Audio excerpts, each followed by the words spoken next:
Sejam muito bem-vindos ao podcast Philips Connect Day 2025. Essa edição é muito especial, nós estamos gravando diretamente do HIS, do Healthcare Innovation Show. E esse podcast é uma parceria entre a Philips e a AWS, a Amazon Web Services, e tem o apoio do Saúde Business.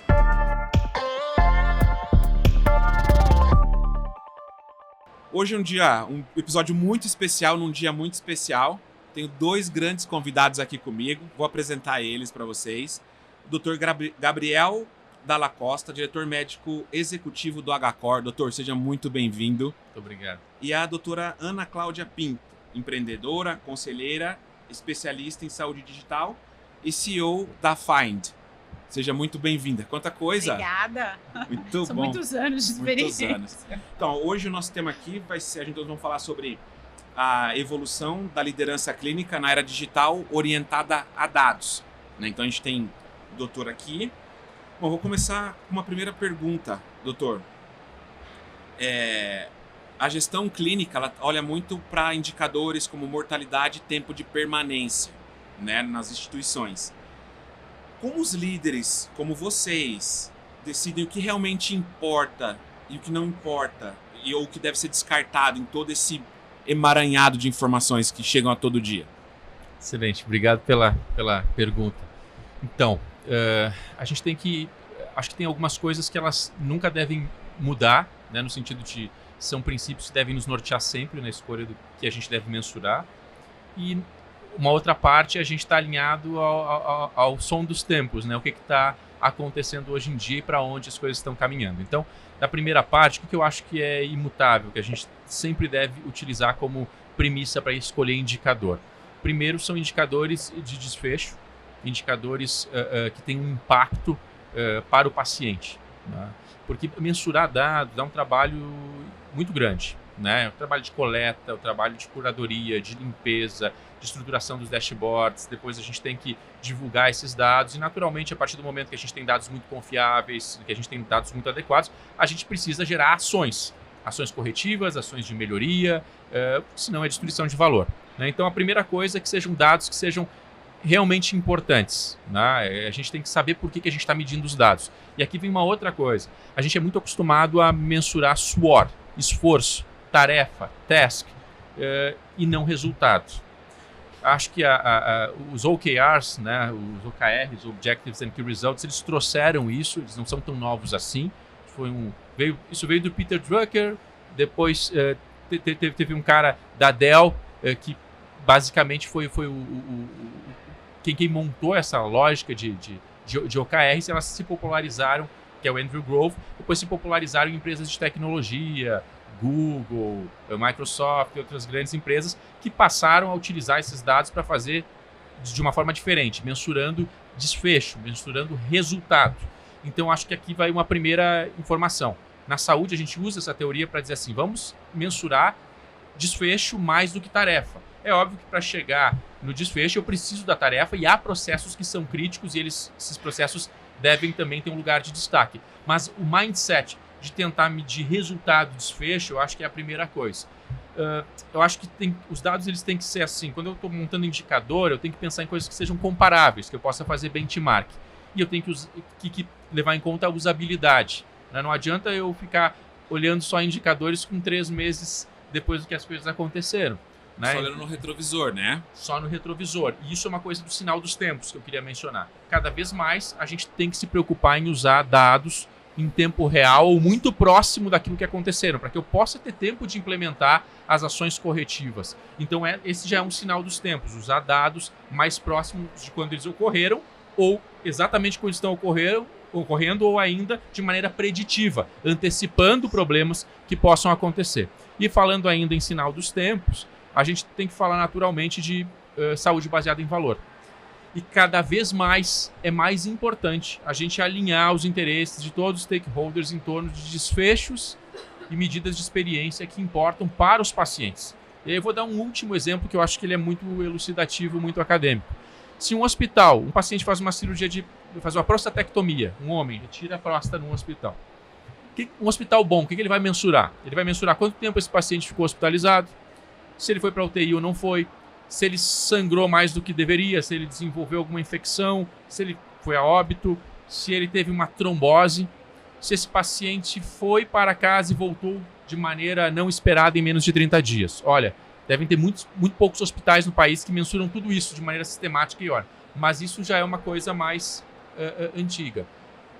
O que a gente quer olhar cada vez mais? Eu quero olhar segundo aquilo que importa para o paciente, para a pessoa. Se eu faço uma cirurgia e te retiro a minha próstata, o que eu quero saber é se daqui a um ano eu vou estar continente, eu vou estar potente, vou poder voltar a ter relação sexual, se eu vou estar deprimido ou não, se eu vou pegar meu filho no colo, se eu vou poder retomar minha vida, se eu vou poder trabalhar. Então, para encerrar essa minha parte, essa primeira pergunta, eu diria assim, a gente não precisa de mais dados. A gente precisa, cada vez mais, de histórias de vida e clínicas que sejam trazidas pelos dados. Então, esses dados têm que refletir histórias clínicas, eles têm que fazer sentido cada vez mais. É para isso que a gente tem que olhar. Doutor, e quando a gente fala sobre os indicadores, eu sempre ouço, né, todas as reuniões que eu estou falando assim, a gente tem que reduzir tempo de permanência, a gente tem que aumentar o giro de leito. Os hospitais, eles olham para a eficiência, isso traz eficiência no processo. Como, na tua posição, você consegue conversar com seus pares para explicar que eficiência não é inimiga dos médicos ou inimigo do tratamento? Como que essa conversa acontece? Então, esse é um assunto bastante complexo, mas essas nuances a gente pode abordar algumas delas aqui. Primeiro, a posição de liderança em saúde, aí falando especificamente da diretoria médica, né? Mas a gente pode falar, ela tem que ser cada vez mais polímata, ela tem que ser alguém que converse com várias tribos, que domine vários saberes, ou que pelo menos entenda de vários saberes. Naturalmente, ao longo dos anos, o diretor médico ele foi visto primeiro como alguém que fazia a ligação entre a área médica e a área administrativa. Algumas décadas atrás, ele era um cara que era visto como o defensor das boas práticas, da qualidade, segurança e do valor em saúde. E aqui valor a gente está usando a equação clássica, né? Nem tão clássica, refinada, que é desfechos mais experiência, que multiplica a pertinência sobre desperdício. E mais recentemente, as lideranças médicas são vistas, ou devem ser vistas, como elementos, como agentes de transformação no sistema de saúde. Para que você seja um elemento de transformação, você tem que ter uma visão mais ampla. Então você tem que olhar para a qualidade assistencial. E aí o framework que eu uso sempre, inspirado na Mayo Clinic, é assim. O que a gente está fazendo atende plenamente às necessidades, e em primeiro lugar, as necessidades genuínas dos pacientes. Eu acho que tem que sempre começar por isso. Mas vem uma série de outras questões junto. Em segundo lugar, a gente tem que perguntar, e a sustentabilidade? Se eu oferecer esse tratamento para esse paciente, eu não vou estar subtraindo a oportunidade de tantos outros também terem acesso? Isso também é valor em saúde, que é olhar o valor social, como eu aloco recursos. Então, como é que eu convenço o corpo clínico, né? Eu posso convencer ele diretamente dizendo que se um paciente... Porque tempo de permanência não é assim, mais curto, melhor, mais longo, pior. Tempo de permanência é o tempo adequado para tratar aquele paciente pelo tempo que ele precisa. Então, há condições onde você precisa ficar hospitalizado muito tempo, e aquilo é o padrão ouro, o gold standard. E há pacientes que têm que ficar internados muito pouco tempo, e aquilo é o padrão ouro. Mas quando a gente identifica condições de potenciais desperdícios, você convence o médico da seguinte forma. Primeiro, tem imperativos técnicos e éticos aqui. Se eu deixo um paciente desnecessariamente no hospital, eu estou aumentando a chance de ele desenvolver, por exemplo, infecções. Estou aumentando o risco dele ter eventos adversos outros, e isso impacta diretamente no cuidado dele, na experiência dele, e muitas vezes pode impactar até na vida dele, se eu deixar em tempo desnecessário. E, naturalmente, se eu estou ocupando aquele leito desnecessariamente, eu estou subtraindo a chance de um outro ser humano ocupar aquele recurso. E, inclusive, do próprio médico internar os pacientes dele. Então, há estratégias para a gente mostrar que boa medicina ela tem que ser feita de uma maneira racional, baseada em evidências e de uma maneira justa, apropriada. E dentro desse ambiente, né, existe um ritual, uma conversa onde vocês discutem qual que é o tempo ideal para cada um dos pacientes? Existe um ambiente onde se questiona, se explica, onde o médico que pede um dia a mais justifica e explica o porquê? Isso é comum nas instituições? Nas instituições, eu acho mais maduras, existem fóruns e existem mecanismos para discutir isso. desde os programas de reconhecimento, fidelização médica, o relacionamento, onde você utiliza ferramentas sofisticadas como DRG para entender os grupos de pacientes de acordo com as comorbidades, com as doenças, com as intercorrências, e é uma base muito extensa, e ela consegue dizer assim, olha, esse paciente, na média, na mediana, ele deve ficar tanto tempo. E a partir disso, a gente dá o feedback para esses médicos, a partir desses programas, desses dashboards. A gente cria, já tive a oportunidade de criar em 2 instituições, comitês de fluxo de paciente de hospitalização, onde você tem uma equipe multidisciplinar que faz um trabalho educativo para o corpo clínico, que aborda esses profissionais de maneira sistemática, desenvolve uma parceria, como é que eu antecipo necessidades e eu ajudo a deshospitalizar. Ao mesmo tempo, esses grupos também trabalham com as operadoras de saúde para que a gente deshospitalize os pacientes no tempo adequado, apoiando o médico. Então, assim, existem sim fóruns para discutir isso, tanto com o profissional, tanto com os chefes de serviço das determinadas especialidades, e tanto em nível gerencial, de diretoria, e a gente olha isso em vários níveis diferentes, mas existem várias formas da gente olhar e abordar isso, e as instituições têm feito isso cada vez mais e melhor. Muito bom. Doutora, aqui a gente vê, né, que a gente vê o papel da mudança do diretor médico, né, também passou a ser um guardião dos indicadores, do custo, dos resultados, do desfecho, né, como o Dr. Gabriel mencionou. Como que se equilibra esse papel de clínico, político, econômico e consiga trazer essa harmonia para as instituições? Eu acho que a gente traz um elemento que é o dado do paciente. E eu acho que isso ajuda a gente trabalhar tanto politicamente quanto economicamente essa questão dentro das instituições, porque hoje a gente não consegue trabalhar mais só com o dado, por exemplo, do prontuário eletrônico ou indicadores que sejam dentro das instituições. Hoje os pacientes produzem uma quantidade muito grande de dados. Então, quando você coloca isso no jogo, eu acho que isso ajuda a gente, primeiro, a trazer um resultado social melhor, porque você está incluindo o paciente, ele está participando desse processo dele de melhoria, de evolução, né? Mesmo evitar a reinternação. Então, esses devices, essas informações que o próprio paciente produz, ela tem um efeito nesse ecossistema que ajuda tanto nas questões políticas, porque fica mais fácil da gente lidar com a equipe, porque ninguém discute quando o dado é do paciente, né? A equipe aceita aquilo, então aquilo é um ponto pacífico ali, não é uma equipe, uma área contra a outra, né? Não, é o paciente, são os dados do paciente. Então, acho que essa é uma variável nova e que ela ajuda a gente a melhorar essa conexão aí no ecossistema e, com certeza, talvez não no curto prazo, mas no médio prazo, você economicamente também vai conseguir trazer uma série de resultados, né? Um exemplo que a gente tem é evitar a reinternação em 30 dias. Reinternações evitáveis. Quando você tem esse contato e essa participação com as informações do paciente dentro da casa dele, você já traz resultados assim muito expressivos, né? E eu acho que isso vai se alastrar até as questões de prevenção mesmo, né? De qualidade de vida, etc. Doutora, eu fiquei curioso para conhecer um pouquinho mais sobre a Find, né? A empresa que você é CEO. Olhando para esse mundo dos dados, o que você traz dessa... Eu já vou engatar com uma pergunta, e também o Dr. Gabriel, a gente entra nessa conversa. Eu vejo muitas instituições falando de muitos dados, muitos indicadores, mas muita gente não sabe ler, não sabe o que esse dado quer dizer. Então, explica rapidamente o que a Find faz, o core dela, da Find AI, e a gente entra nessa conversa de saber ler os indicadores, porque número só por número a gente não quer dizer nada, né? Eu acho que essa é uma pergunta muito interessante e a Find nasceu para tentar endereçar justamente esse problema, né?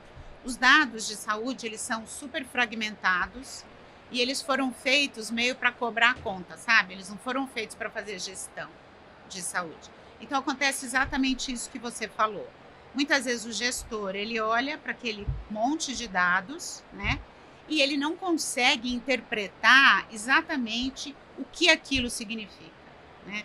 Então, a Find surgiu primeiro na qualificação do dado, porque, como eu falei, é a conta do restaurante, né? Aí você tem que separar se aquilo é um dado de uma pulseirinha, ou se é um dado de um stent, ou se é um dado que realmente vai te dar alguma informação útil sobre a passagem do paciente por aquele período da vida dele, né? Então, a primeira coisa é qualificar esse dado. A segunda coisa e aí a gente acha que a tecnologia ajuda, é através dos LLMs, né, dos Large Language Models, com este dado curado, o gestor ele pode fazer uma pergunta em linguagem coloquial, em linguagem que não é médica, e obter uma resposta daqueles dados. Então, a Find surgiu por isso, justamente para fazer o trabalho de back-office, né? Preparar o dado e, através da inteligência artificial e de outras ferramentas também, né? Fazer com que o usuário possa fazer uma pergunta e ter uma resposta em cima daquela massa de dados, tá? Então, esse é o motivo de existência da Find. E aí, doutora, saber essa leitura, ler os dados, né? Porque eu posso ver que ali eu tenho um indicador, que ele tem uma trend me mostrando que está piorando, que está melhorando, mas às vezes alguém pode ler e não entender nada. Então, E aí também tem um outro mito, que é que o médico ele aprende a medicina, mas essa interpretação dos dados, existe uma lacuna. Então, o ponto é, como que vocês estão preparando os executivos de vocês para interpretar o dado? Que tanto foi trabalhado, está pronto, mas o que eu faço? Que decisão eu tomo? Esse ponto é fundamental, porque a gente já tratou assim, existe a extração, existe o processo de aquisição desse dado, que tem que ter um cuidado imenso, depois todo o processo de tratamento, de limpeza, para que esse dado, de fato, ele reflita aquela história clínica, como a gente estava dizendo, ou aquilo que ele quer refletir, ou o indicador financeiro e econômico, e depois que o dado está pronto, né, você tem que tomar decisões a partir daquela informação.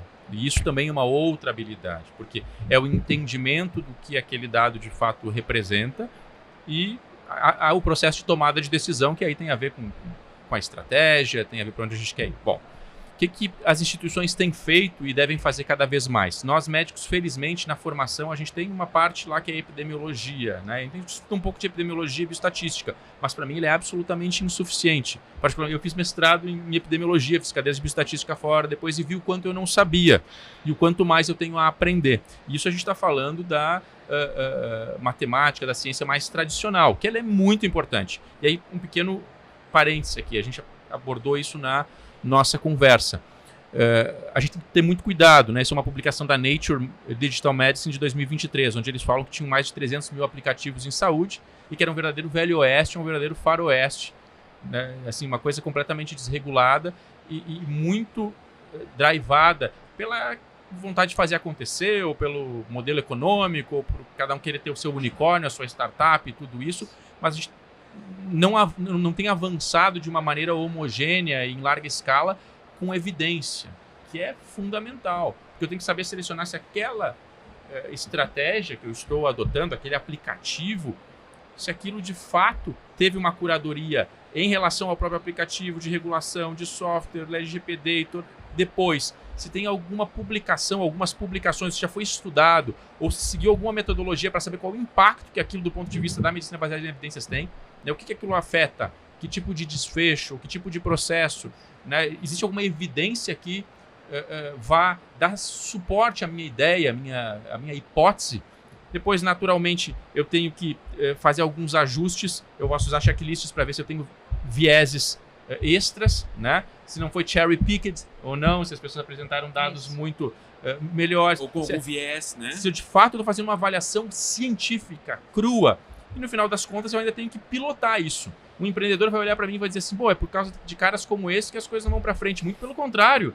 A gente tem que ter rigor e velocidade, que é o que as grandes instituições têm. Rigor mais velocidade. Isso a gente aprendeu lá atrás, a gente até brincou. Descartes, discurso do método. Ele disse, eu criei o método científico, né? O embrião é ali que nasce, para a gente navegar numa realidade muito complexa. É uma prova de humildade. Então, se eu tiver método, né? Vou dar um outro exemplo. Na Mayo Clinic, nenhum líder, eu sei porque eu fiz o curso, nenhum líder começa na Mayo Clinic como líder sem antes fazer uma extensa avaliação das características psicológicas de quem você é. E aí depois você descobre isso e você vai ter recomendações e aí você vai passar a trabalhar essas características, ou seja, método. As melhores instituições do mundo têm método. Aí voltando, aí com método você tem a maior probabilidade, você perde um tempo, né, planejando, que nem os japoneses, né? Afiando o machado. Perde 90% do tempo planejando e 10% implementando, mas aí é one shot, one kill. E a gente não, a gente perde 3%, 5% planejando e toca.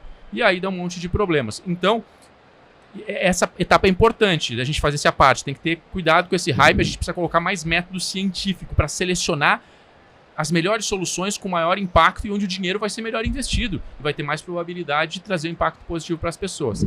E, naturalmente, tanto nas formações quanto nas instituições, a gente precisa fazer massivamente letramento em interpretação de dados, em data science. E a gente vem fazendo isso nas instituições, né? Com workshops, com fóruns para a gente qualificar o entendimento, a utilização dessas ferramentas. E com essa avalanche de IA generativa aqui do mercado, isso vai ser cada vez mais necessário, porque a gente vai precisar cada vez mais entender os dados e depois, naturalmente, o processo de tomada de decisão. Mas a gente tem trabalhado para qualificar as pessoas nesse sentido. E a gente tem visto que realmente a gente tem um caminho longo a percorrer, né? Um caminho.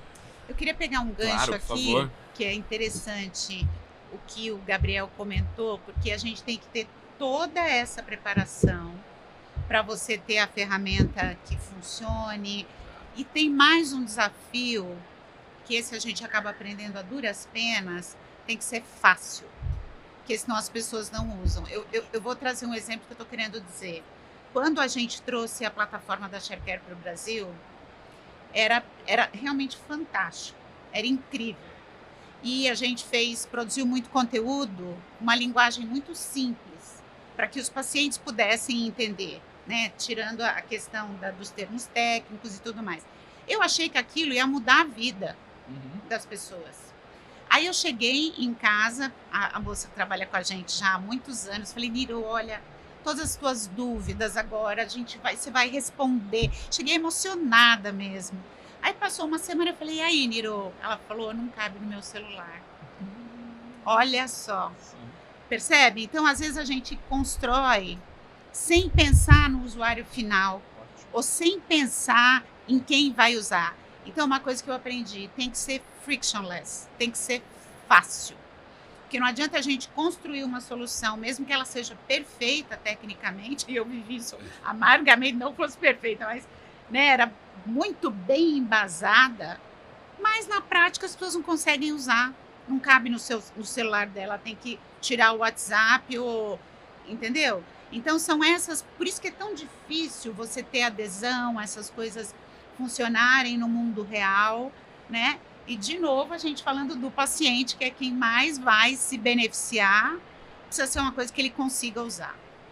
Posso fazer uma parte? Claro. Um ponto maravilhoso que acho que tem muita riqueza aqui que a Ana trouxe, que é assim, a gente tende a fazer as coisas top-down. E a gente tem que tomar esse cuidado sempre. O mundo hoje é de integração, colaboração, sinergia, participação. E aqui eu estou resumindo, isso, não existe uma receita de bolo para isso, mas as melhores coisas que eu consegui ver até hoje que funcionaram para engajar as pessoas, que é envolvê-las. Por isso que as instituições mais maduras, as melhores instituições estão trabalhando comitês consultivos de pacientes, para que os pacientes nos digam o que é importante. Para que as pessoas que estão lá na ponta, não é à toa que as organizações de alta confiabilidade, essas organizações, indústria nuclear, aérea, enfim, onde pequenos erros podem representar catástrofes, e a nossa é uma dessas, tem uma característica lá, deferência e expertise. É o funcionograma, não é o cara que está na cadeia, no organograma, no ponto mais alto, que diz como é que tem que ser. E sim quem mais sabe, e quem mais sabe está lá embaixo. Então, para a gente engajar as pessoas, a gente tem que envolvê-las.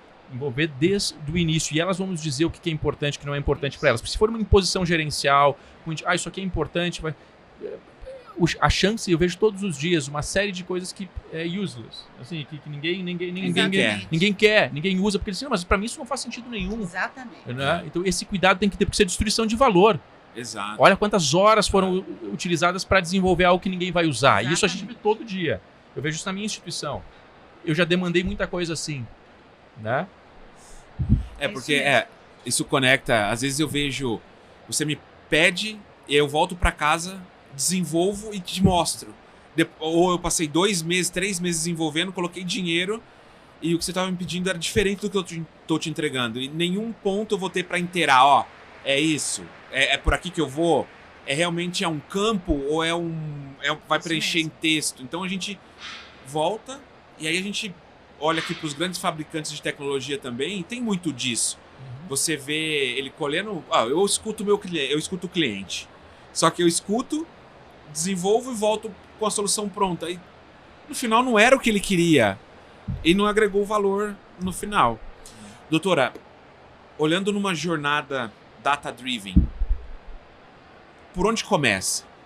Essa pergunta é muito complexa e muito grande, que pode variar muito, mas se eu tivesse que dar uma dica para as instituições que querem ser data-driven, por onde que elas começam? Eu acho que você deu a resposta.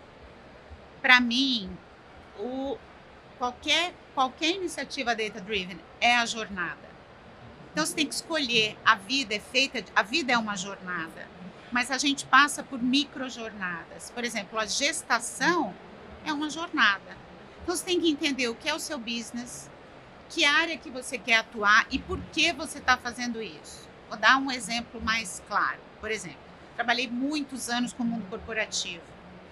Se você não entender onde está o problema core daquele mundo corporativo e não construir uma jornada adequada para resolver aquele problema, você vai fazer 10 programas, você vai fazer 10 iniciativas e que não vai resolver o problema.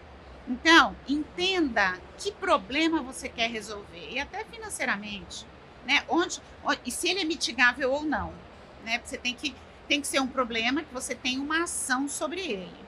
Então, a resposta simples é: escolha uma jornada, porque só esta jornada já vai dar um trabalho absurdo.